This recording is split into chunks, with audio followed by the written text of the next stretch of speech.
What's up, everybody? It's Eddie Trunk, and welcome to the Best of Trunk Nation on this Monday. I am in best of mode because I am headed to the Monsters of Rock cruise, getting on board probably as you're hearing this, as a matter of fact. Often I am asked to go back into the archives of this show when we do best ofs, and we did exactly that on this Monday. And I have 3 interviews for you from the early years of Trunk Nation, going back almost 10 years for this particular show, with all artists who sadly have passed away. We're going to get started with Jack Russell, of course, lead singer of Great White. And this is somewhat timely because there is a celebration of life for Jack Russell coming up on the 25th of March at the Whiskey in LA. So we'll hear from Jack when he was on with me almost 8-9 years ago at this point. Great White, Jack Russell on this Best of Trunk Nation. Now our first guest of the week is an old friend who has, well, to say the man's been through a lot would be a bit of an understatement, but the good news is he has come out the other side sounding great on a brand new album called He Saw It Comin from Great White, Jack Russell, and I guess it's Jack Russell's Great White, Jack Russell. I don't want to get you in trouble, Jack. Am I saying the name right? Jack Russell's Great White. That's the legal name. So wait, so you're Jack Russell from Jack Russell's Great White? That's correct. That's correct. So if I just called you Jack Russell from Great White, I could have gotten you in trouble. Well, no, you'd have gotten in trouble. Oh, I would get in trouble? or at least threatened, you know what I mean? Really? They're lawyers nonstop. Anytime somebody, like if a gig, you know, like if they advertise the wrong way, it's like they immediately get a phone call. You're going to get sued if you don't, you know, it's really weird. Oh, man, wait until I see Kendall again. I'll give him a piece of my mind if he tries to come after me. I'm just trying to help here. I want to make sure I got the parameters down. How are you, man? Yeah. You doing all right? I'm fantastic. Yeah, I'm fantastic, man. I haven't been this good in years. I've been sober almost a year and a half. Congrats. You know, and, thank you. This is the one for good, man, because I was in a coma for 5 days the last time I drank, and I woke up, and the doctor told me in no uncertain terms that if I did it again, my liver would shut down completely. Whoa. Now, let's backtrack a second. You went into a coma from drinking how long ago?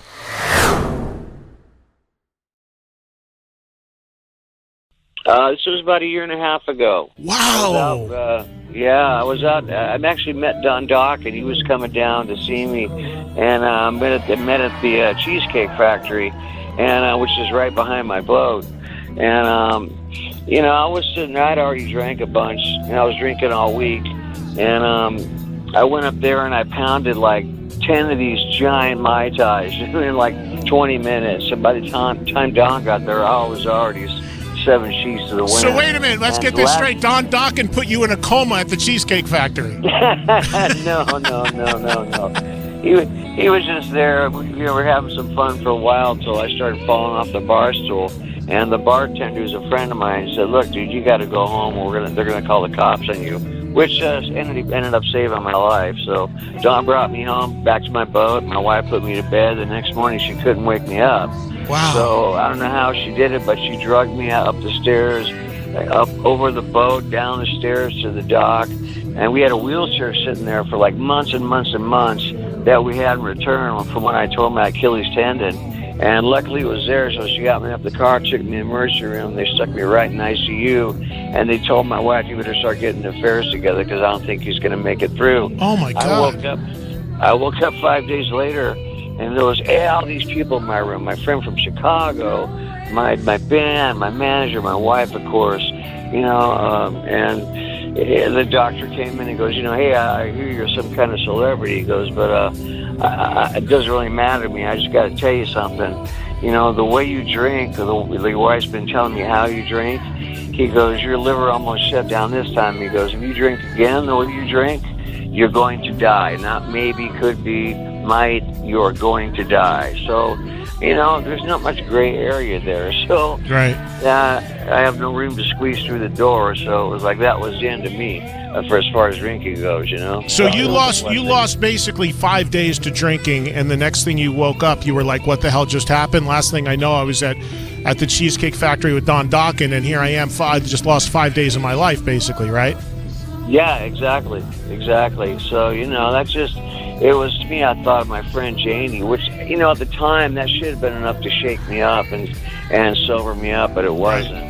You know. Well, and, as you know, last interview, one of the last interviews Janie ever did was on that metal show, and we thought he was fine, and we spent time with him, and we a lot of people have said to me ever since he passed away, hey, you were with him like a few weeks before he died. Did you notice anything?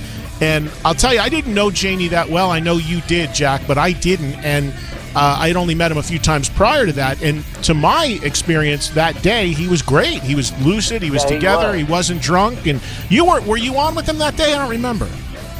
No, I wasn't. Okay, I wasn't. I was on a different show. But you saw it. The show, of course. Right. Oh yeah, I watched all your shows, man. They were great. Well, thanks. You're like the Wizard of Oz.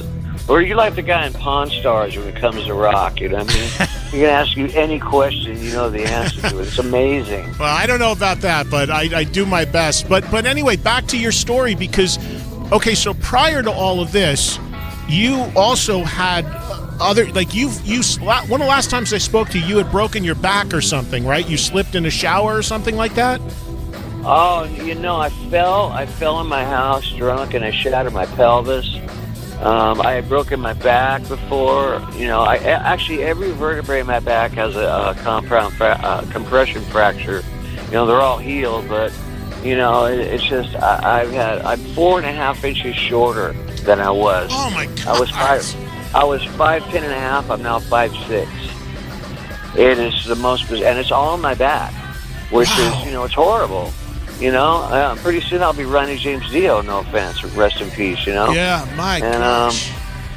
So, you know, it's just part of all the things I've done to myself. Well, I have degenerative disc disease, and that runs in the family, you know, so I figured by the time I'm 60, I'll be like, you know, I'll look like I'm from the Wizard of Oz, the Munchkins, but, you know, as long as the voice still works, you know. You might be able to get a gig on Game of Thrones or something, you know? I always figured I was God's court jester anyway, you know what I mean? You know, you bring up a couple interesting points there, Jack, and your story is incredible when people go through the highs and lows of your life, no pun intended, but you know what I'm saying. No, exactly. Sure. I mean, do you have a book in you? Have you thought about writing a book? Yeah, I'm just actually waiting for the right writer. You know, I've got all these stories put together, but I'm still, you know, I'm still remembering stuff and still putting it down. What I'd like to do is get friends on the phone or in person, and I start telling them stories, because then all this other stuff flashes back while I got a recorder on. You know, it's so much easier than sitting there trying to write it. You know, and I mean, it's going to go back to my childhood, you know, because when I was five years old, I wanted to be an archaeologist. I don't know if I ever told you. This is where the title came from. And on my 6th birthday, my parents bought me the Beatles' Help album. And I put it on my little record player, you know, and all of a sudden it was as if the skies opened up and I was imparted this message, you know, that I was going to be a rock star. I just knew it. I mean, it was a lot of information for a 6-year-old kid, as you can imagine. Sure. I didn't understand it, but I just knew what my destiny. So things just started to happen. We moved. I met this guitar player behind me. We started a band, and eventually I met Kendall. When I was 17, we started the band, which became Dante Fox and became Great White, and you know the rest of the story. So it's just, I mean, it's really weird when I look back on my life. I mean, I was in jail for a shooting at the age of 18 years old in a drug robbery, where I blacked out on PCP and ended up shooting through a door. The bullet hit a St. Christopher medallion on the maid's neck and ricocheted into her shoulder, saving her life and mine. I got 8 years in court, and due to a bunch of clerical mistakes, I got out in 11 months. Wow. Which, you know, it's like I was destined to do what I do. Nothing was going to stop that from happening, which is really bizarre. You know what I mean? And that was why my parole report was on the inner sleeve of the very first album, the self-titled Great White Album on EMI. Mm-hmm. And part of the parole report said, you know, his ambition is to cut an album. You know, the psychiatrist said, like it was a total joke. I felt like sending him a copy, you know.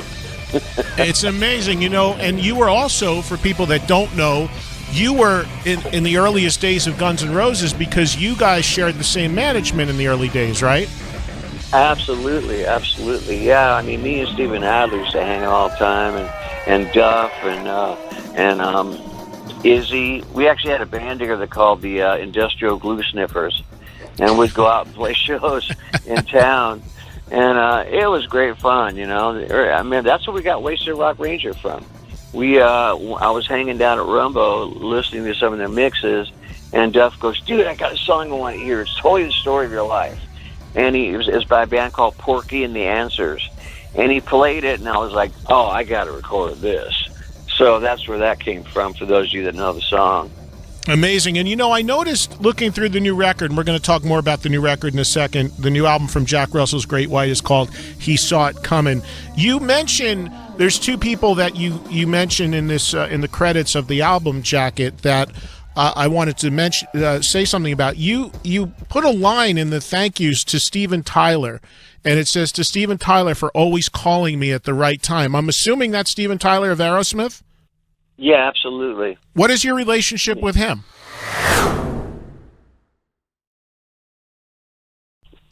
Well, you know, it's really weird. That was another thing I put out to the universe when I was a kid. I used to pretend I was his friend and talk to him on the phone while I was listening to Toys in the Attic on the headphones. And then one day I was. Yeah, I got connected with him years ago through a guy named Bob Timmons, rest in peace, who did a lot of work with, you know, a lot of sober work with people. And he used to go out with Aerosmith and help keep Steven on the right track. And, you know, I got in touch with Steven through there, and the first time I got sober, he called me up and was, you know, just kind of rooting me on and, you know, checking up on me. And the last time, well, actually, after I shattered my pelvis, he called me in the hospital. He was like, "Jack, what the hell are you doing?" Mm-hmm. You know, he goes, you know, and, you know, just basically chastised me, you know. And he's always been there at the right time, you know what I mean? It's like, he's a real caring dude, and, you know, his sponsor is my grand sponsor. Okay. So it's actually, no, his sponsor is my sponsor, but I usually hang out with the grand sponsor. But, yeah, he's a really great guy, man. And, you know, I remember one time he was out in Palm Desert where I used to live, and he was going to the Sunday meeting. So I went there too, and I remember he was sitting in it was a movie theater. He was sitting in like a row by himself. So I walked up the row, I sit right next to him, and he's just sitting there, and all of a sudden he looks over and he does a double take. He goes, "What are you doing here?" I go, "That's the question I was going to ask you." He was in Betty Ford for a while. It was great. Yeah, he's one of the all-time greatest, without needless to say. So, Jack, I wanted to touch on something as soon as we came on the air that I mentioned, which is the whole sort of name issue. You guys were really one of the first bands to kind of go through that publicly as far as who's going to get the rights to the name. And I think it's kind of interesting the way you resolved it in terms of you are Jack Russell's Great White, the other band is just Great White. Correct me if I'm wrong, but did you guys kind of wrap that up and reach that decision pretty quickly, or was there a lot of drama and behind-the-scenes wrangling about it? There was quite a bit of drama. I mean, they had had a really good attorney, you know what I mean, but he wasn't like Mr. Aggressive. They had a guy who was just a complete wad, you know, and he just was just yelling at me. We almost came to blows at one point. I mean, we were like 2 inches across the table, and I just go, "Come on, dude, hit me, please. We set for life," you know. But I mean, it was unfortunate, you know. The weird thing is, you know, I was CEO of the corporation, and Mark was vice president, and the other two guys were just 1099 employees. You know, we never brought them back into the corporation. It was just Mark and I.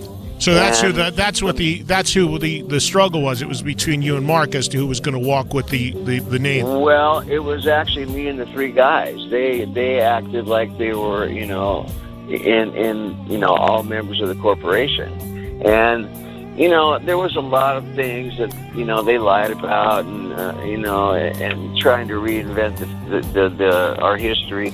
But I mean, you know, the bottom line is I have to take responsibility for it.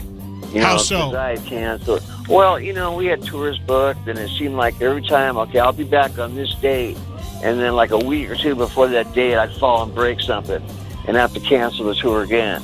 And it got so bad that they go, hey, man, is it okay if we get, Janie to sing for us? I go, yeah, no problem. So I called Janie. He goes, man, I really don't want to do this. I go, dude, man, I just really appreciate it if you did. And it turned out to be one of the best things he ever did before he passed away. I mean, he was spot on. Mm-hmm. He really did a good job. And I remember he called me that one time, and he's like, dude, why do you have to sing so high all the time? I go, dude, I wish I would have thought that when I was a young kid. Right. But, I mean, fortunately, I still can do that. So, it's, thank God, Yeah.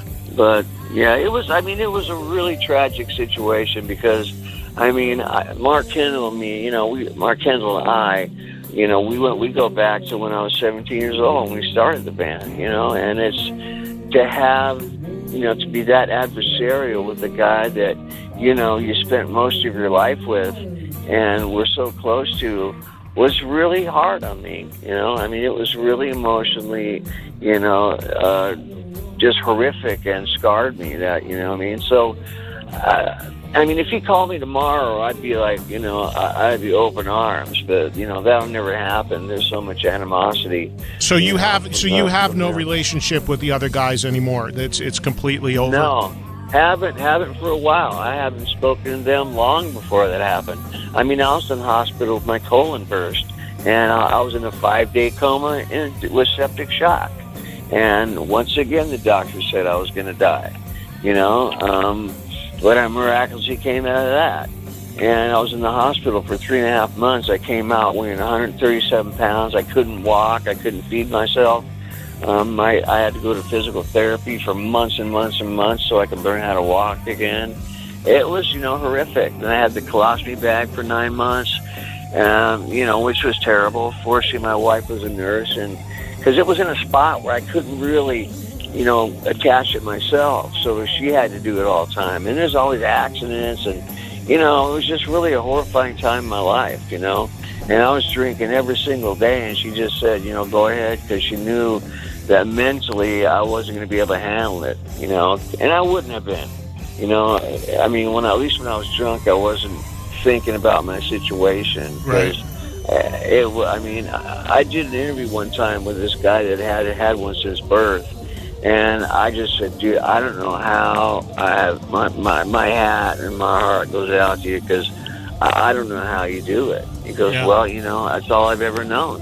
Yeah, I bring up the name thing because you guys had it and resolved it, and so many bands go through that. Queensryche went through it. LA Guns had 3 different versions for a while. Rat, most notoriously recently, Rat in the last year to 2 years, it's just been unbelievable where Blotzer took it and now the other guys seem to have it back. And there's really no word on that yet, from what I understand. Well, the only word that I know, and right. I don't take sides in all of this, but Bobby got a little crazy a few weeks ago with me about it because the only word I know is that the other guys have now announced shows on major festivals, and also they just took back the social media. The Twitter is now the Piercy DiMartini band. So any dummy looking from it from the outside would say, at least at this point, it is certainly swinging in that direction. But I'm not a lawyer. I don't get involved in this. I can only report what I see at the time. And it's so contentious, and so many of these, and I understand why it's so contentious, whether it be for you guys or Rat or LA Guns or whatever, because at the end of the day, it's all about who owns the name. We have bands out there that have no original members that are still doing okay because they own the name. And what's interesting, and the brand, and what's interesting about, I always thought, was about the way you guys resolved this, whether it was contentious or not, is that in some way, shape, or form, you both have a variation of the name. Like on the cover of your new record, it is the Great White logo. So it's interesting how you settled all that.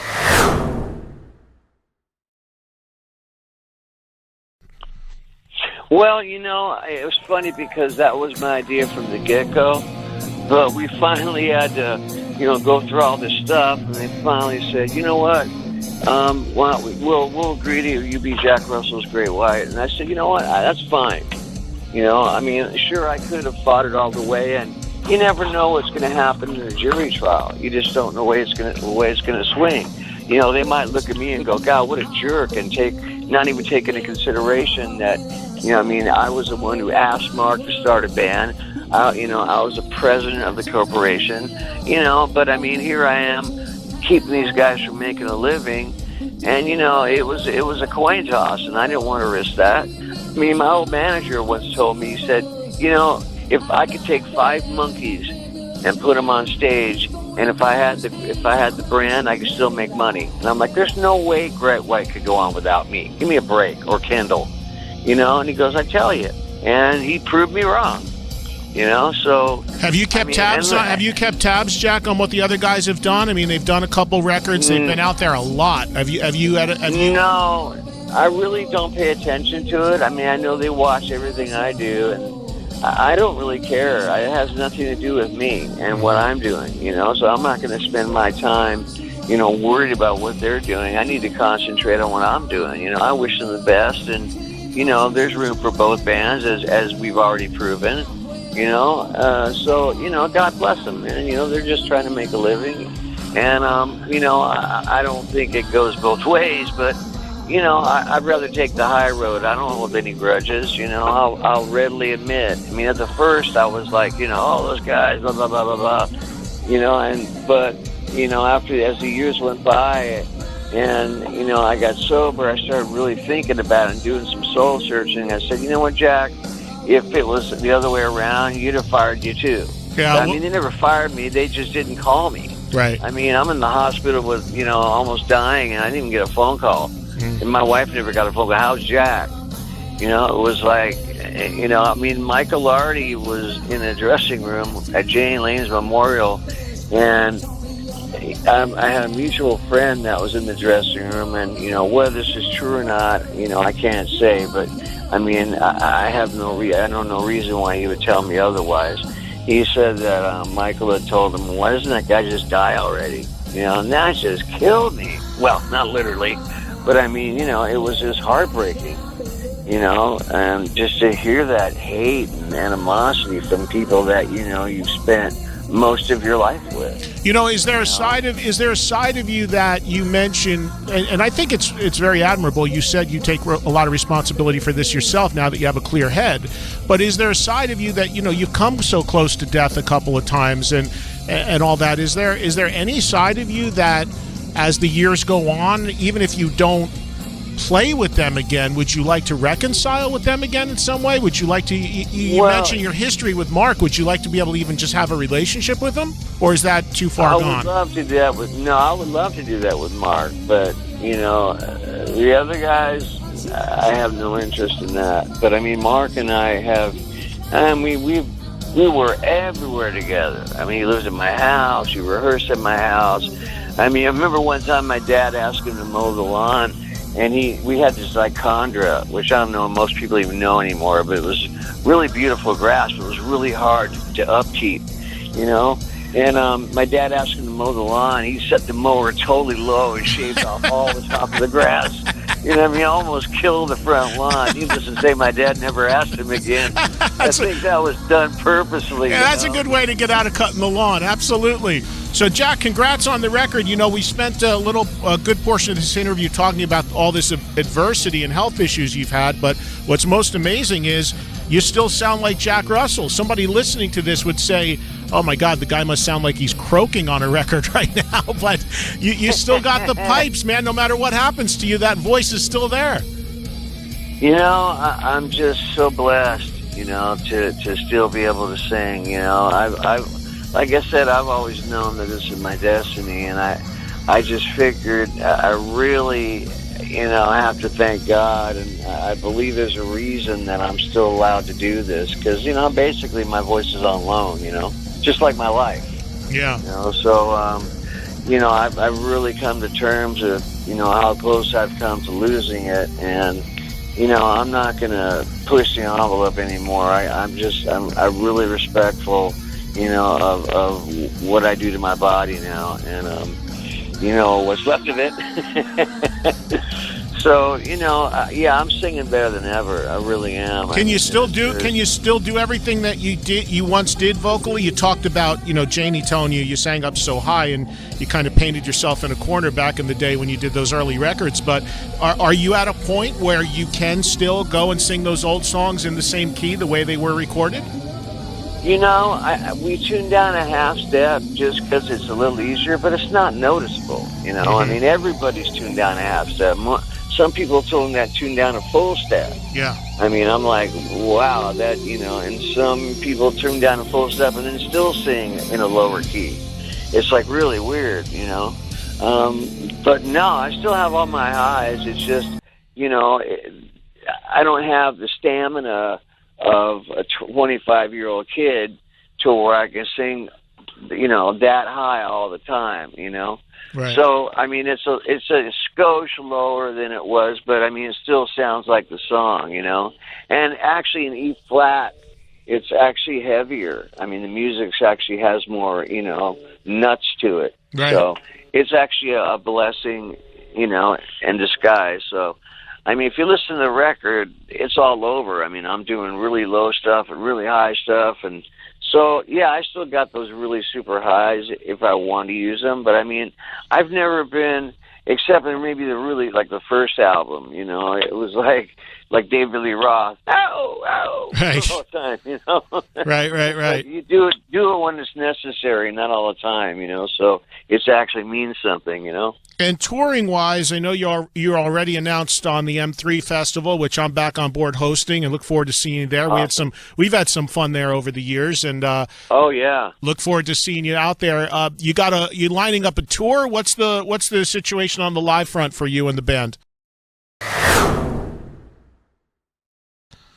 Yeah, we're lining up a tour. Our agent's hard at it. We've got a lot of shows that we haven't put out there yet because we have, the contracts haven't been signed. We don't want to put anything out there that's not confirmed. So, the schedule might look light right now, but it's going to fill up. I have no concern about that.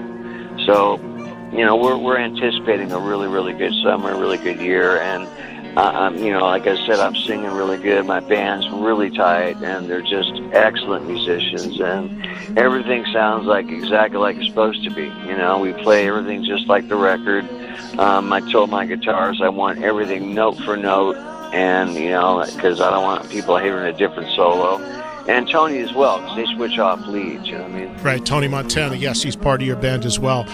Jack, one other thing before I let you go, man, and I wanted to ask you about this, and I didn't realize that it's been this much time already, but coming up next month will be the 14th anniversary, the 14th year of the tragic death of all those great rock fans, and of course one of your band members, Ty Longley, as well, with the station fire. And I know that over the years you've done the best you can to help raise some funds and do some things for that, for some of those people. There's still a lot of raw feelings, as you would imagine. There's still a lot of emotion. It's all very understandable. Tell me how you're feeling now as we come up really just about a year away from 15 years since that tragic night. And do you have anything planned or any sort of stuff that you're still going to do on a charitable level? At one point they just said, the new regime or whatever, they said, we don't want any help from you. They just turned their back on us. So, I plan on still donating to Shriners and things like that.